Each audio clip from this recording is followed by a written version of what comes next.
नमस्कार, ताज़ा तहरीन खबरों में आपका स्वागत है। चलिए नजर डालते हैं आज की हेडलाइंस पर। 70,766 कोरोना केस, आरोग्य सेतु से 697 संदिग्ध हॉटस्पॉट का पता चला। यह ऐप हवाई यात्रियों के लिए अनिवार्य किया जा सकता है।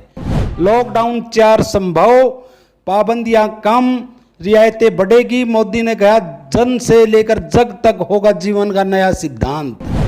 ब्रिटेन के पीएम जॉनसन बोले उम्मीद है कि वैक्सीन तैयार होगा, लेकिन इसकी गारंटी नहीं। 18 साल बाद भी हमारे पास सोरस वायरस का वैक्सीन नहीं है। योगी ने वीडियो कॉन्फ्रेंस के जरिए ग्राम रोजगार सेवकों का बढ़ाया उत्साह। डीबीटी के माध्यम खातों में भेजा 225 करोड़ मानदेय। नितिन गडकरी ने कहा देश के आर्थिक हालात बहुत बुरी स्थिति में, केंद्र 2-3 दिन में घोषित कर सकता है वित्तीय पैकेज। राशन कार्ड पर सरकार ने बदले नियम, 80 करोड़ लोगों के काम की बात। प्रधानमंत्री की बैठक में सीएम योगी बोले प्रवासी मजदूरों की समस्या बड़ी चुनौती है। कोरोना के आंकड़ों पर गिरगिरी, ममता ने स्वास्थ्य सचिव को हटाया। मोदी 27 मई के आगे लॉकडाउन बढ़ाने की करेंगे घोषणा। आज रात 8 बजे करेंगे देश को संबोधित। जिस किसी का भी खाता स्टेट बैंक ऑफ इंडिया में, उसकी हुई बल्ले बल्ले। पहली बड़ी खबर, 70,766 कोरोना केस, आरोग्य सेतु से 697 संदिग्ध हॉटस्पॉट का पता चला। यह ऐप हवाई यात्रियों के लिए अनिवार्य किया जा सकता है। कोरोना महामारी से लड़ाई में आरोग्य सेतु ऐप काफी मददगार साबित हो रहा है। इससे देश भर में 697 कोरोना संक्रमण की आशंका वाले हॉटस्पॉट की जानकारी मिली है। अब तक 9 करोड़ 80 लाख लोग इस ऐप को डाउनलोड कर चुके हैं। ब्लूटूथ कॉन्टैक्ट ट्रेसिंग के जरिए 1,40,000 यूजर को संक्रमण के खतरे को लेकर अलर्ट किया गया है। यह जानकारी एम्पावर्ड ग्रुप 9 के चेयरमैन अजय साहनी ने दी। वहीं सरकार इस ऐप को लॉकडाउन खत्म होने के बाद भी हवाई यात्रियों के लिए अनिवार्य कर सकती है। इस बीच देश में कोरोना संक्रमितों की संख्या 70,768 हो गई है। सोमवार को 3,591 मामले सामने आए। इनमें से महाराष्ट्र में 1,230, तमिलनाडु में 798, गुजरात में 347, दिल्ली में 310, मध्य प्रदेश में 171, राजस्थान में 174, उत्तर प्रदेश में 107 और बिहार में 39 मरीज मिले। ये आंकड़े covid19india.org और राज्य सरकारों से मिली जानकारी के आधार पर है। केंद्रीय स्वास्थ्य मंत्रालय के मुताबिक देश में 70,756 संक्रमित है। 46,008 का इलाज चल रहा है। 22,454 ठीक हो चुके हैं, जबकि 2,293 मरीज की मौत हो चुकी है। दूसरी बड़ी खबर, लॉकडाउन 4 संभव, पाबंदियां कम, रियायतें बढ़ेगी। मोदी ने कहा जन से लेकर जग तक होगा जीवन का नया सिद्धांत। देश में 17 मई के बाद लॉकडाउन का चौथा चरण भी शुरू होने की संभावना है। हालांकि इसमें पाबंदियां कम, रियायतें ज़्यादा होगी। प्रधानमंत्री नरेंद्र मोदी ने मुख्यमंत्रियों से 15 मई तक यह बताने को कहा कि वे अपने राज्य में कैसा लॉकडाउन चाहते हैं। लॉकडाउन खोलने पर सोमवार को प्रधानमंत्री ने मुख्यमंत्रियों के साथ 6 घंटे चर्चा की। 7 राज्य महाराष्ट्र, बिहार, पंजाब, तेलंगाना, पश्चिम बंगाल, हिमाचल प्रदेश और असम ने लॉकडाउन बढ़ाने की पैरवी की है। वहीं बिहार, तेलंगाना और तमिलनाडु ने ट्रेनें चलाने पर सवाल उठाए हैं। गुजरात ने लॉकडाउन सिर्फ कंटेंट जोन तक सीमित रखने की बात कही है। तीसरी बड़ी खबर, ब्रिटेन के पीएम जॉनसन बोले उम्मीद है कि वैक्सीन तैयार होगा, लेकिन इसकी गारंटी नहीं। 18 साल बाद भी हमारे पास सोरस वायरस का वैक्सीन नहीं है। ब्रिटेन के प्रधानमंत्री बोरिस जॉनसन ने कहा कोरोना वैक्सीन को लेकर अहम बात कही है। उन्होंने सोमवार की रात कहा कि मैं ऑक्सफोर्ड यूनिवर्सिटी में वैक्सीन तैयार करने वाले के बारे में कुछ उत्साहित करने वाली बातें सुन रहा हूं, लेकिन इसकी किसी तरह की गारंटी नहीं है। मुझे यकीन है कि मैं सही कह रहा हूं कि 18 साल के बाद भी हमारे पास सारस वायरस का वैक्सीन नहीं है। जॉनसन ने कहा कि मैं आपसे इतना ही कह सकता हूं कि ब्रिटेन वैक्सीन बनाने की अंतर्राष्ट्रीय गतिविधियों में अग्रिम पंक्ति में है। उन्होंने कोरोना वैक्सीन तैयार करने में ब्रिटेन की भूमिका के बारे में पूछने पर यह बात कही। चौथी बड़ी खबर, योगी ने वीडियो कॉन्फ्रेंस के जरिए ग्राम रोजगार सेवकों का बढ़ाया उत्साह। डीबीटी के माध्यम से खातों में भेजा 225 करोड़ रुपए मानदेय। उत्तर प्रदेश के मुख्यमंत्री योगी आदित्यनाथ ने मंगलवार को ग्राम रोजगार सेवकों को बड़ी आर्थिक मदद की है। उन्होंने लोक भवन में अपने कार्यालय में बैठक के दौरान रोजगार सेवकों के खाते में उनके मानदेय की राशि ट्रांसफर की है। कन्नौज, वाराणसी, अयोध्या, गोरखपुर तथा प्रतापगढ़ के रोजगार सेवकों के साथ वार्ता के दौरान सीएम योगी आदित्यनाथ से उनको प्रोत्साहित किया। पांचवी बड़ी खबर, नितिन गडकरी ने कहा देश के आर्थिक हालात बहुत बुरी स्थिति में है। केंद्र 2-3 दिन में घोषित कर सकता है वित्तीय पैकेज। केंद्रीय सड़क परिवहन और एमएसएमई मंत्री नितिन गडकरी ने सोमवार को उम्मीद जताई कि केंद्र सरकार 2-3 दिन में वित्तीय पैकेज की घोषणा कर देगी।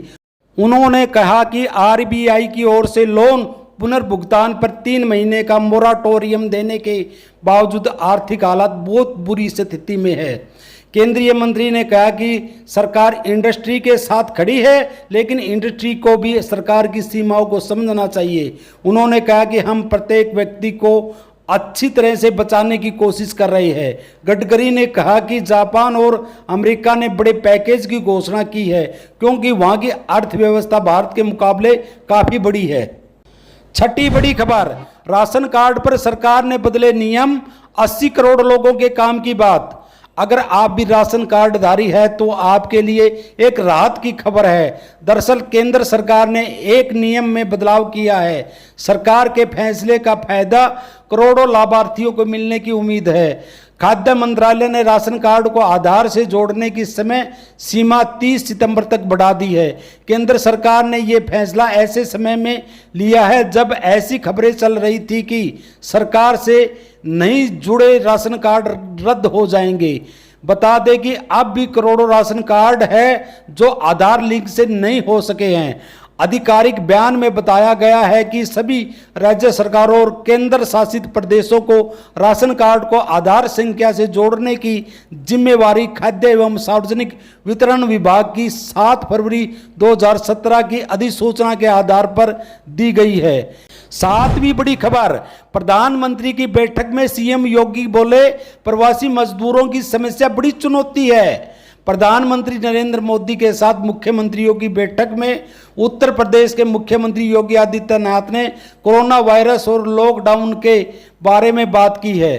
मुख्यमंत्री योगी आदित्यनाथ ने प्रधानमंत्री से कहा कि हमारे सामने आज प्रवासी मजदूरों की समस्या बड़ी चुनौती है।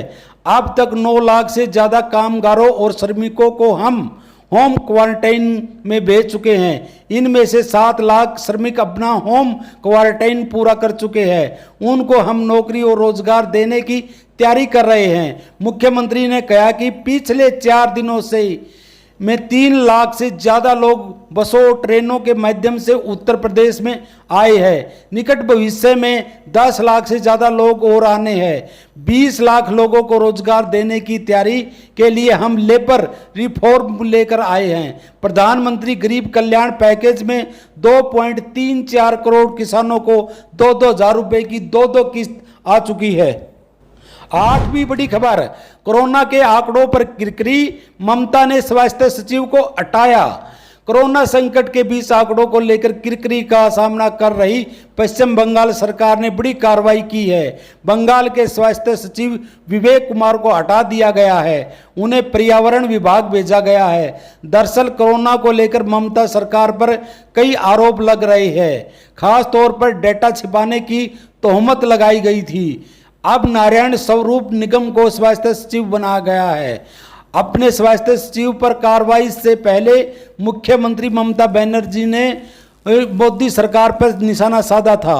सोमवार को हुई प्रधानमंत्री नरेंद्र मोदी के साथ बैठक के दौरान ममता बनर्जी ने कहा कि केंद्र सरकार संघीय ढांचा बनाए रखे। कोरोना से संकट के समय में राजनीति ठीक नहीं है। नौवीं बड़ी खबर, मोदी 17 मई के बाद लॉकडाउन बढ़ाने की करेंगे घोषणा। आज रात 8 बजे देश को करेंगे संबोधित। 17 मई के बाद राजधानी में लॉकडाउन बढ़ाया जाए या नहीं, सीएम केजरीवाल ने लोगों से सुझाव मांगे हैं। सीएम केजरीवाल ने कहा, मैं दिल्ली के लोगों से सुझाव पूछना चाहता हूं कि वे 17 मई के बाद क्या चाहते हैं। आप अपने सुझाव कल शाम तक 5 बजे तक नंबर 1031 पर या व्हाट्सएप नंबर 8800007722 पर या ईमेल delhi-cm-suggestion@gmail.com पर भेज सकते हैं। कोरोना संकट के बीच आज रात 8 बजे देश को प्रधानमंत्री नरेंद्र मोदी संबोधित करेंगे। कोरोना लॉकडाउन का मौजूदा कार्यकाल 17 मई को खत्म हो रहा है। लॉकडाउन खत्म होने से ठीक 5 दिन पहले प्रधानमंत्री नरेंद्र मोदी देश को एक बार और संबोधित करेंगे। 10वीं बड़ी खबर, जिस किसी का भी खाता खुला है स्टेट बैंक ऑफ इंडिया में, उसकी हुई बल्ले बल्ले। 24 मार्च को वित्त मंत्री निर्मला सीतारमन ने घोषणा की थी कि बैंक के ग्राहक द्वारा किसी भी अन्य बैंक के एटीएम से 3 महीने तक यानी 30 जून तक नकद निकासी पर कोई शुल्क नहीं लिया जाएगा। स्टेट बैंक ऑफ इंडिया ने ट्वीट करके इसकी जानकारी दी है। 24 मार्च को वित्त मंत्री द्वारा की गई घोषणा के मद्देनजर भारतीय स्टेट बैंक ने 30 जून तक मुफ्त लेन देन की अधिक संख्या के कारण एसबीआई के एटीएम और अन्य बैंक के एटीएम पर किए गए सभी लेन देन के लिए एटीएम शुल्क माफ करने का निर्णय लिया है। इसी तरह देश दुनिया की खबर देखने के लिए इस चैनल को सब्सक्राइब करें। सबसे पहले खबर देखने के लिए घंटी के बटन को दबाएं। वीडियो को लाइक व शेयर करें। धन्यवाद।